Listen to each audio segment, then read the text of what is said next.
नमस्कार, ये न्यूज़ 18 का डिजिटल प्लेटफॉर्म है। मैं विकास ब्रजेश सक्सेना आपके साथ। नेपाल में आज लाखों युवाओं ने सोशल मीडिया के लिए हल्ला बोल दिया है। हल्ला बोलने वाले कोई और नहीं बल्कि जेनजीज हैं, और जेनजीज यानी 18 साल से 30 साल तक की नई युवा पीढ़ी। और सरकार के खिलाफ इस हल्ला बोल में लगभग 9 लोगों की अब तक मौत हो गई है, ऐसी खबरें निकल कर आई।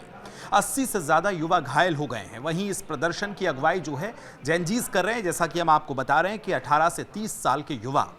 अब दरअसल आप ये सोच रहे होंगे कि इतना बड़ा हल्ला बोल नेपाल के काठमांडू शहर में और इतनी बड़ी संख्या में ये जेनजीज क्यों कर रहे हैं, इसके पीछे का कारण क्या है, सब कुछ आज हम आपको बताने वाले हैं। दरअसल सोशल मीडिया पर बैन को लेकर और सरकार के भ्रष्टाचार के खिलाफ 12,000 से ज्यादा युवा प्रदर्शनकारी सोमवार सुबह संसद भवन परिसर में घुस गए थे। जिसके बाद क्या हुआ, सेना ने कई राउंड फायरिंग की। पहले टीयर गैस के गोले भी छोड़े गए। नेपाल के इतिहास में संसद में घुसपैठ का यह पहला मामला आया है अब तक। रिपोर्ट्स के मुताबिक प्रदर्शनकारियों ने संसद के गेट नंबर 1 और 2 पर कब्जा कर लिया। इसके बाद संसद भवन, राष्ट्रपति, उपराष्ट्रपति, पीएम आवास के बाहर भी इन तमाम इलाकों में कर्फ्यू लगा दिया गया। काठमांडू प्रशासन ने तोड़फोड़ करने वालों को देखते हुए गोली मारने के आदेश भी दिए हैं। काठमांडू के मेयर बालेंद्र शाह ने आंदोलन का समर्थन किया। उन्होंने कहा कि भले ही वो उम्र सीमा की वजह से इस आंदोलन में शामिल नहीं हो सकते, लेकिन युवाओं की आवाज सुनी जानी चाहिए। विदेशों में रह रहे नेपाली युवाओं ने भी इस आंदोलन का समर्थन किया। उनका कहना है कि भ्रष्टाचार और असमानता खत्म नहीं हुई तो और ज्यादा पढ़े लिखे युवा देश छोड़ने पर मजबूर हो जाएंगे। काठमांडू जिला प्रशासन ने कार्यालय ने बताया कि प्रदर्शन ये जो है हामी नेपाल ग्रुप ने आयोजित किया था और इसके लिए अनुमति भी ली गई थी। आयोजकों का कहना है कि इसी तरह के कार्यक्रम देश भर में अन्य शहरों में भी किए जा रहे हैं। अब आपको बताते हैं कि इसकी शुरुआत कहां से हुई और इसके पीछे की पूरी कहानी क्या है।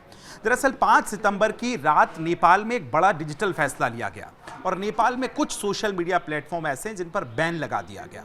और इसके बाद अब नेपाल में फेसबुक जो है वो नहीं खोल सकते हैं, ना ही यूट्यूब चला सकते हैं, और साथ ही एक्स पर यानी जो पहले ट्विटर था उस पर ट्वीट भी नहीं कर सकते हैं, क्योंकि नेपाल सरकार ने सबसे पॉपुलर सोशल मीडिया प्लेटफॉर्म्स को प्रतिबंधित कर दिया है। लेकिन इतना बड़ा फैसला आखिर क्यों हुआ जिसमें लाखों युवा जो हैं आज हल्ला बोल रहे हैं, ये सबसे बड़ा सवाल है। और इस सवाल के पीछे सरकार ने कुछ अपने तथ्य रखे। दरअसल सरकार ने नेपाल टेलीकॉम अथॉरिटी को निर्देश दिया कि जो सोशल मीडिया प्लेटफॉर्म्स बिना रजिस्ट्रेशन के चल रहे हैं उन्हें देश में पूरी तरह निष्क्रिय कर दिया जाए, यानी बैन कर दिया जाए। यानी अब नेपाल में Facebook, Instagram, WhatsApp, YouTube, x, Reddit जैसे प्लेटफॉर्म्स काम नहीं करेंगे।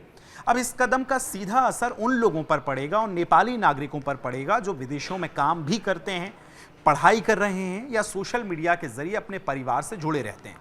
अब फेसबुक, मैसेंजर, व्हाट्सएप और यूट्यूब जैसे प्लेटफॉर्म उनकी रोजमर्रा की जरूरत भी बन गए थे। हालांकि सरकार के अनुसार सिर्फ कुछ प्लेटफॉर्म्स ही ऐसे हैं जो इन नियमों का पालन कर रहे हैं, जिसमें टिकटॉक आता है। हालांकि टिकटॉक भारत में बैन है। निम्बस आता है, पोपो लाइव आता है, और टेलीग्राम और ग्लोबल डायरी ने रजिस्ट्रेशन की प्रक्रिया शुरू कर दी है। लेकिन अब सवाल यह कि क्या सरकार का यह कदम सही है। सरकार ने यह भी कहा कि जो प्लेटफॉर्म रजिस्ट्रेशन पूरा कर लेंगे उन्हें उसी दिन से दोबारा चालू कर दिया जाएगा। अब निगाहें इन सोशल मीडिया कंपनियों पर हैं कि क्या वो नेपाल की इन शर्तों को मानेंगी या देश को छोड़ देंगी, क्योंकि पहले हमने कई बार ऐसे देखा है कि भारत में इन प्लेटफॉर्म्स को नियंत्रण को लेकर कई बार आवाजें उठी हैं। क्योंकि इसलिए हम कह रहे हैं कि ये मुद्दा सिर्फ नेपाल तक सीमित नहीं है, बल्कि पूरी दुनिया में एक बड़ा सवाल भी है। क्या सरकारों को सोशल मीडिया प्लेटफॉर्म पर इतना कंट्रोल होना चाहिए?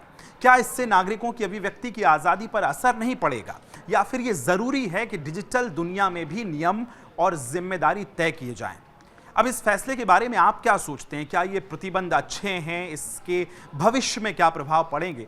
उस पर अपनी राय हमें जरूर दें। वीडियो लाइक कर सकते हैं, पसंद आए तो शेयर भी कर सकते हैं और अपनी राय जरूर दें। धन्यवाद।